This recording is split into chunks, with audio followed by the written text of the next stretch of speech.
business, sports, entertainment, music, style. You're listening to the Zazzpreneurs Podcast, where we showcase the lives of the doers, their journey, their struggles, their inspiration, their hustle, and the grind.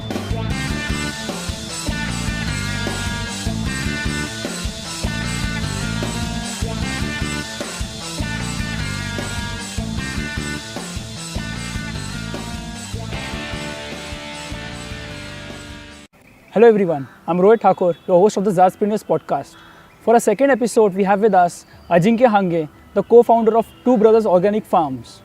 Today's episode is a very interesting and inspiring one, and more of an eye-opener for the ones who are listening and watching it out there. He comes from a banking industry, having worked at banks like HSBC, HDFC and Standard Chartered, having a corporate pay structure ranging from 15 lakhs per annum up to 25 lakhs per annum. But when your calling isn't right, you have to follow your passions. It is then he started Two Brothers Organic Farms. Financially speaking, in the first year, he earned up to 2 lakhs in the first year. Correct. And now at this current stage, he's earning 3 crores per annum. So Ajinkya, how would you describe Two Brothers Organic Farms? Hi. Thanks for having us over. So Two Brothers Organic Farms is a farm run by Satyajit and me. My name is Ajinkya. So we both together run this farm. It's a biodiverse, natural, certified organic farm. The heart or the core of the farm are the 60-70 indigenous cows we have at the farm. So their dung, their urine is what we use for farming. On the farming side, we are farming on a 25-acre land. We have 14 to 15 different types of crops. So the input to the soil, to those crops, is nothing but the indigenous cows, cow dung and cow urine. Apart from that, which is more important than it being organic, is we are planting or we are growing the indigenous variety of the fruits, vegetables, grains, pulses. So whatever we're growing at the farm, it's all of the old variety, the indigenous variety, the seeded varieties, which have mostly become heirloom now. And since their immunity is good, they can withstand extreme temperatures, drought temperatures, extreme hot climates. So I mean, that's how Two Brothers Organic Farms is all about. How would you describe organic farming basically to the audience? For those who don't understand the difference between normal farming and organic farming. So simply put, organic farming is a kind of farming where you're not using chemicals. So you're not using urea, you're not using any insecticides, no pesticides. You are not administering chemicals in any form to the soil, to the plant, in terms of foliar sprays or in terms of direct to the soil. So if you do not use any chemicals, if you do not use urea, you do not use the other general chemicals in the market, then what is your source of fertilizers for the soil? It then comes down to using natural fertilizers. So we do not use any earthworm, compost and all. The only source of fertilizers we use is the indigenous cow's dung and urine in the form of a microorganism slurry. So to describe organic farming, it would mean a kind of farming in which no chemicals are used. That's it. I think coming from the corporate background and having so much knowledge of organic farming, how did you get this knowledge? How did you get this part of the education from this industry? So it all started with interest. We have no agri degree. We are not BSc Agris or MSc Agris. We have no agri credentials. We did our MBAs and we were working in a banking sector. But we had an interest towards what's happening at the farm. So when we were small, we had sugarcane in the farm, and an acre of sugarcane gave us close to 70 to 80 tons of output. And we were seeing that each year that output was decreasing. So from 70 tons, it was dropping down to 60, 50. So it all started with a single question as why is this output decreasing? And then that got us to an understanding that as a farmer, you are not growing a particular fruit or a vegetable or a pulse or a crop. You are actually farming on the soil. You should be increasing the fertility of the soil. So then that got us to the understanding that the soil is the main medium as a farmer that you should be working on. So that got us to the next question, that what is soil? So soil is not just your stones and mud, and it is also about the microbiology in it. So more the microbiology in the soil, the better is the fertility of the soil, the better is the plant health that grows on that soil. Its immunity is better, it can withstand pest attacks, it can withstand insect attacks, and in turn the fruit quality or the crop quality of what are you growing on that soil is good. So basically most of this was self-education and experimentation to getting up to this knowledge. Super. So yeah, most of it was self-education. So when we started farming, we visited a lot of farmers across Maharashtra, across Gujarat, across Karnataka. Wherever we found good sources of farmers, we went on the farms, we saw the kind of farming they were doing, we learned a lot from them. So if you ask us today, I think it's 3 or 4 good farmers that we've derived 80% or 90% of our learnings from. Apart from that, yes, using social media, YouTube videos, trying to understand from Google how all of this comes in. A lot of books from people who've done work in this sector we've been reading upon. So it's been purely self-education with books, with practical visits to farmers, with social media, and a lot of experimentation happening at the farm. So when we first got we first purchased close to 16 cows, and we had built a gobar gas for them, a methane gas plant. So now one thing is that we knew is that your indigenous cow's dung and urine is good for the soil. So when we built the methane gas plant, I'm sharing my experiments. So all the slurry, all the dung and urine is to go into this methane gas, and then whatever is to come out is what we used to apply on the soil. We did this for 3 months, and we were not getting good results in the farm. So in spite of the cows being indigenous, in spite of the dung and urine being collected the right way, the output was still not making a difference to the soil. So that's when we understood that a methane gas plant, because it is enclosed from all sides, no oxygen plays through, and all this is bacteria. In a methane gas plant, the situation out there is anaerobic. All your oxygen supply is cut out. So whatever dung and urine that was coming out of a methane gas plant was all anaerobic in nature. Your aerobic bacteria were dying, anaerobic bacteria were coming out. And soil does not need much of an anaerobes. It needs but in a very less quantity. We need more of the aerobic bacteria. So then all that methane gas plant and whatever investment we had done, 3 lakhs, 4 lakhs, 5 lakhs in the initial stage, turned out to be a false. It turned out to be not good, for farming. So like this was one experiment. This way we had a number of experiments when we started off. Was self-education easier, or would a degree would have been more easier for you? No, I think since we were driven by a lot of passion, driven by a lot of interest, so self-education in a year's time we learned probably what a degree could have taught us in a 4 years' time. So much more than that. Plus it was practical. Plus our money was at stake. Whatever little we had earned from the jobs that we were doing, all of that was at stake. So no learning like this. So we used to be up all night. We used to be up in the farm. If things don't work the right way, we were applying our heads to it. Why isn't this working in a way that we expected to? What was your first thought back then when you decided to quit the corporate industry and to follow your passion? What is that first thought in your mind? Not in people's mind, but in your mind. So it happened very gradually. We were studying even while we were doing our jobs. Most of our time mentally in the later stages was being engrossed into these activities. What's happening at the farm, how is this crop behaving, what are the market prices, how do we go about a particular project at the farm. So it was a very gradual process. It was the realization was later that this is what we're interested in. For the past 6 months, for the past 8 months, we're only thinking about the farm, we're only thinking about the soil. So we were already convinced by the time that first thought came that should we quit our jobs and get into farming.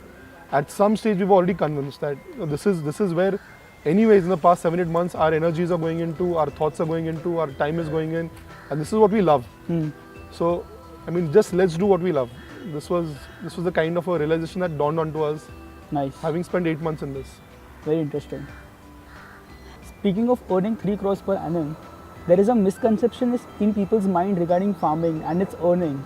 So how much of it is true and how different was it for you? So when we started farming, the first 4 years we were into losses. So when we started farming again, the intent was never to market the products. We got into it for the love of farming. So we were working on different crops. We had bananas, we had papayas, we had all the kharif rabi crops, we had sugarcane, pomegranates. So we were planting. We had planted different types of crops, and we were selling it to the market at whatever the market rate used to be. The agriculture produce marketing companies, APMCs. So we used to get it to the nearest APMC and sell it to the market. First year we went into a loss. Second year also we went into a loss. Third year also we went into a loss. So we understood that selling as a farmer, whatever you produce, selling it to the market, mandi, is very difficult to survive. Even your expenses sometimes do not come out, most times. Once in a 4 years, once in a 5 years, a particular crop might get a bumper rate and a lottery kind of a rate, like for onions you often hear. But then on a consistent basis, this does not happen. So for the first 4 years, we were into losses, and the food that we were growing was of an indigenous variety. So we had papayas. Now the normal papayas in the market are seedless. The ones that we had grown at the farm had seeds inside. So it was a very sweet variety. Now this was not a fruit that was available in the market. Now growing all this organically, all these 14-15 crops, we had to go and sell it to the same place where chemical food plus the normal grown agriculture produce was being sold at. So from the 5th year we said let's start taking this to the customer. Let's explain to them why this food is different, why this crop is different. So then we started with the 7 fruit cart vendors in Pune on the roads, on the roadside. So for the 7 months we were supplying to 7-8 fruit cart vendors, and we were also standing out there with them and explaining to the customer that why this papaya is different, why this pomegranate is different, why this banana is different, and selling it to the customer. So we did this for 7 months. So let's, to be specific, in papayas, the market rate was whatever, 4 rupees, 5 rupees a kg. When we started selling it to the fruit vendors on the road, we were selling it to them for 15 rupees. They were selling it to the end customer for 25, 30 rupees per kg, the papaya. So from there, we got a good rate, better than what we were getting in the market. And then somebody from Star Bazaar happened to try our stuff out there, and then they invited us to keep our products at the malls. And then slowly, the financial part of it started making sense. So none of this was planned, none of this was thought over and done. It was just whatever situations were coming to us, we were kind of finding a way through it. Let's get a better rate anywhere we get it. So whether it is at the roadside, whether it is at a mall, whether it is at a small society, wherever we got an opportunity to go and sell, we started doing it. And then from here, gradually we started attending markets, organic markets that preferred only organic farmers. So that's when we started getting, a good customer base. And then slowly, financially it made sense. So when you say that in the market the papayas were seedless and what you were selling were with seed, so what exactly is the difference? So there are differences on both sides, on the farming side and on the consumption side. On the farming side, when you grow the hybrid variety of the papayas or the modern variety of papayas, which are seedless, there each tree is a female. Each tree bears a fruit. They're all self-pollinating. When you grow the indigenous variety of papayas, you have a male-female tree system. The males do not bear fruit. So then and there your production as a farmer drops down to 50%. The fruit setting will happen naturally through honeybees coming in and cross-pollination. So on the farming side, that's the difference. Because you've got male trees and female trees naturally bearing fruits, your production drops by 50%. On the consumption side, the sweetness is more in a seeded papaya as against a seedless papaya. So which is better for the consumer? For the consumer, of course, the desi variety. The seedless, there is a lot of studies which say that the seedless variety is in fact harmful to the health. So a lot of fruits like grapes, they were seeded before and are seedless now. Papayas, they were seeded before and are seedless now. So like this, there are very many fruits that the food itself is wrong, which you should not be consuming. Now, on the other side, on the farming side also, this will attract less pests, less insects, the desi variety, the indigenous variety. The hybrid variety or the modern variety will attract a lot of pests, a lot of insects, a lot of fungal attacks, and you've got to spray more on them. So in turn, you're using a lot of chemicals on them. You're using more pesticides, more insecticides, more chemicals. You're using less chemicals, less pesticides, less insecticides. Now all of this eventually gets into the food. So as a consumer, when you're consuming a modern variety of any fruit, naturally there's bound to be more chemicals in them, as in the form of insecticides, pesticides, virals. So all of this, on both sides, it makes more sense to grow the desi variety and for a consumer to consume the desi variety. When it comes to organic farming, first it sounds very interesting, and second it sounds healthy from the consumer's point of view also. So how much percentage of organic farming is done in India? I think it'd be very, very less. Hardly a 2%, 1%, 3%, not more than that. Also because to farm organically, what's lately happened is everybody uses a modern variety of seeds. So when I'm growing the modern variety of seed, in itself it has a very low immunity. So that calls for for putting more chemicals in the soil, administering more chemicals in the soil. for using more insecticides, pesticides when they're infected. So a reason to this is also because the seeds have changed. So now we're using the modern seeds. Modern seeds do not have a good immunity as compared to these indigenous seeds. So the need to use chemicals arises. Today's world is all about job stability, career stability, financial stability. Now, in an earlier interview of yours, you always asked this question, "Log kya kahenge?" In reference to you switching from the banking industry to the farming industry, and your brother Satyajit responded it in a very interesting manner, and I got fascinated by that answer. So I like to quote him on this. He said, "The work that you are doing is so loud that people's voices are inaudible." So tell me this, what were people's opinions back then and how has it changed now? Super. So when we decided that let's quit our jobs and get down to farming full time, nobody was very happy with it. Nobody at the house, no friends, so nobody was very supportive about it. In fact, our father used to say that I've got all the best education. You'll have got a good experience with you all. I've worked with MNCs, with good banks. You also, in fact, go abroad. No. So for him, that meant evolution. Going to a Western country, doing a better job.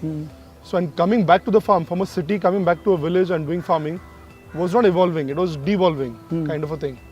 So this was the mood, or this was a general response back when we decided to quit. But yeah, in the past few years, with the kind of work we're doing, it's been very good. We've had close to 20 different foreigners from 14 countries, from US, Italy, France, Germany, that have come over and stayed at the farm. So yeah, in a position wherein we could have gone out to work to another country somewhere else, we're having kind of the world coming to us, working at the farm. That speaks a lot. That speaks a lot. Yeah. I also believe that farmers from all around the country are coming and learning about organic farming from you. Correct. So the government of Maharashtra, the Department of Agriculture, has a wing called as Atma, ATMA. So they've been sending a lot of farmers to us, bus full of farmers to us every now and then, wherein we share our practices with them. So we've had farmers from Maharashtra, Telangana, from Karnataka, from many places. In fact, all over the country that have been coming over to the farm. So close to 6,000 farmers till now. And then we've been sharing our practices, sharing the farm with them. So it's been a wonderful experience. Whatever experiments we've been doing earlier at the farm, which have not worked for us, we make it a special point to share that. Because we've lost money in that. There's a lot of learning in that. So with whatever's worked for us, we also share what's not worked for us. The experiments that we did that did not work. So it's a wonderful thing. Speaking of these experimentations that did not work, apart from those, what are the struggles in this industry and how did you cope up with them? So in this industry, there are a lot of struggles. One is the social stigma associated with doing farming, getting back and doing farming. That, like I said, like devolving. Nobody considers it as an evolvement.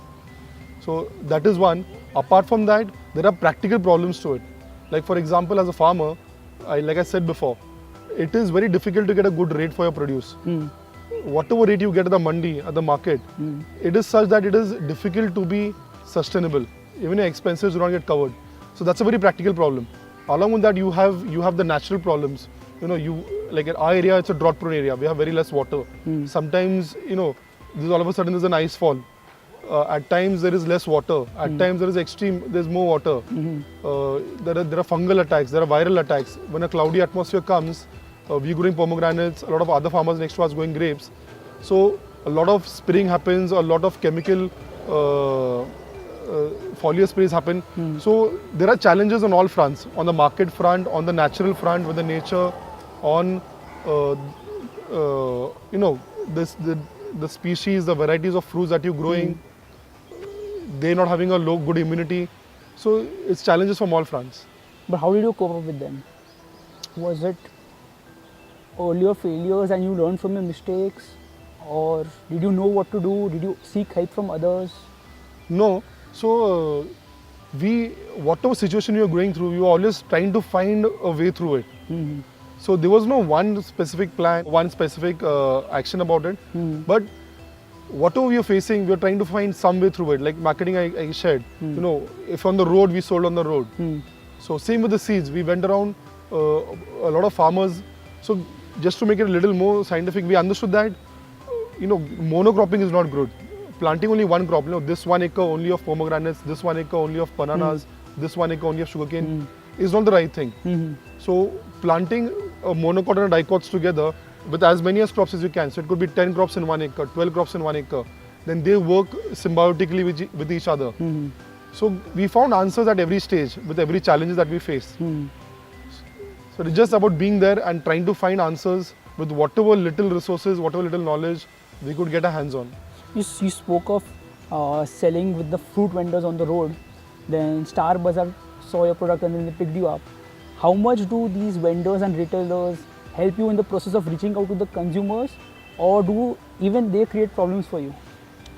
So when you don't have a customer base, any platform is a platform. So even if it's sitting on the road, standing on the road and selling, you're still meeting customers, you're talking to them. Yeah. It still gives an opportunity to explain to the customer what you're doing at the farm, why your fruit is good, how it is grown, and the qualities about it.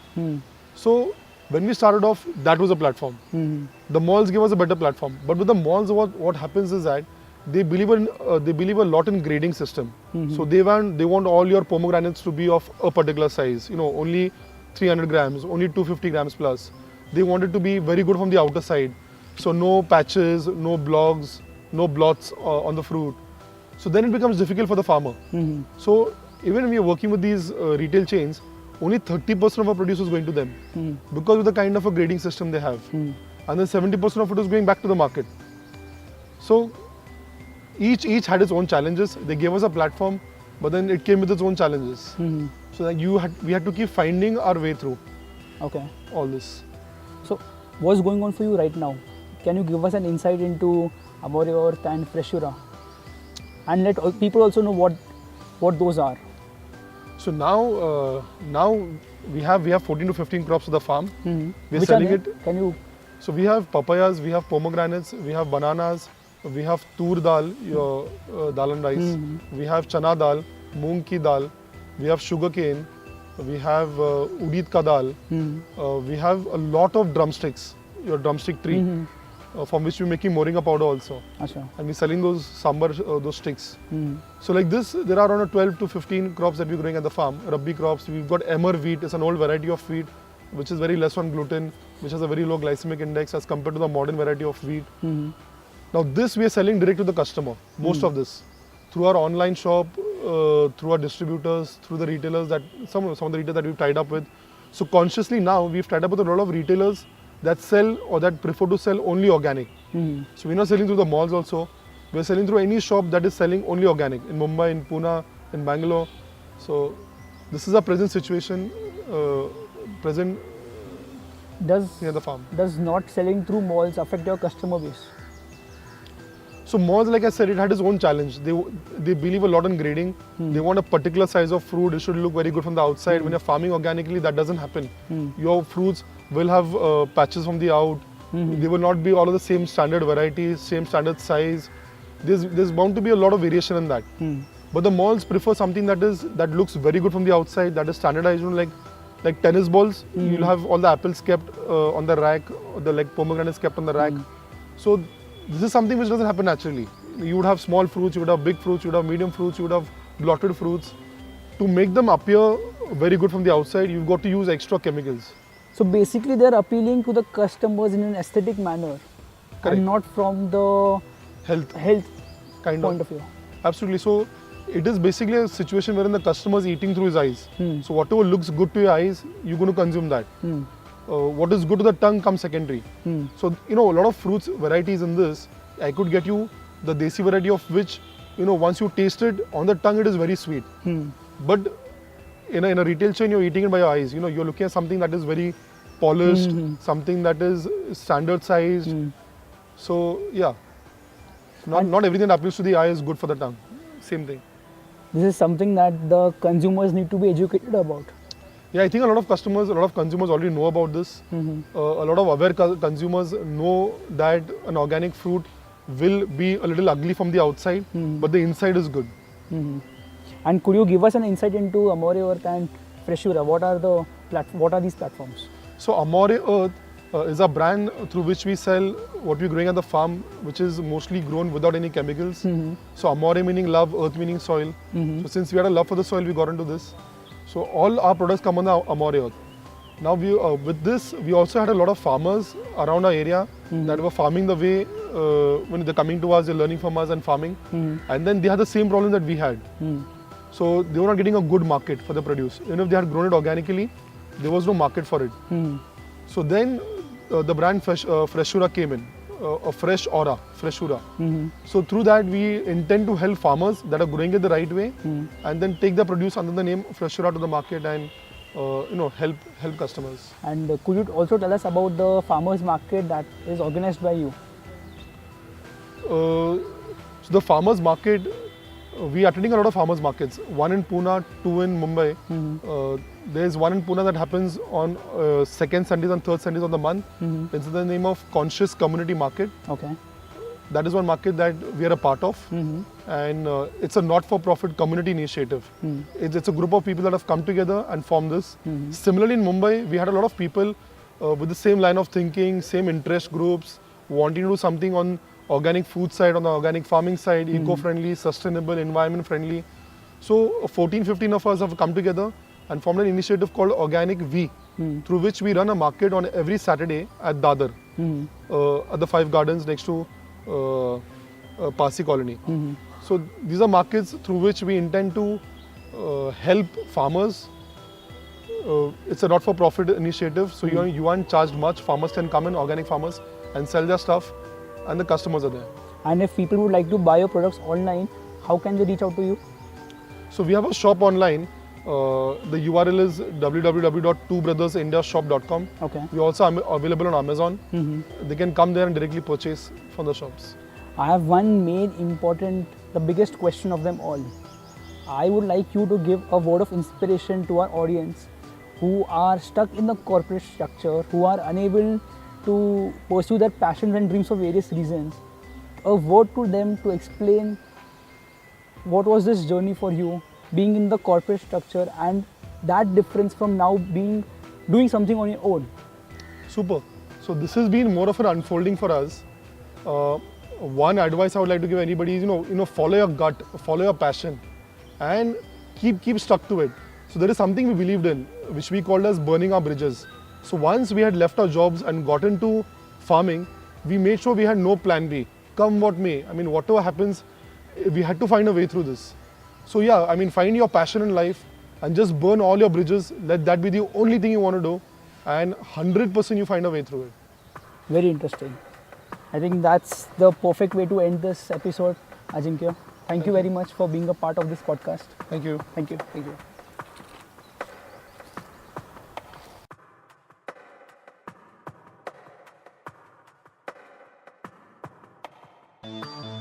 Thank you for listening in. This podcast is brought to you by Zaz Media, a digital agency from Pune, India. We can help grow your business on social media. Check us out at Zaz Media. Stay tuned for the next episode.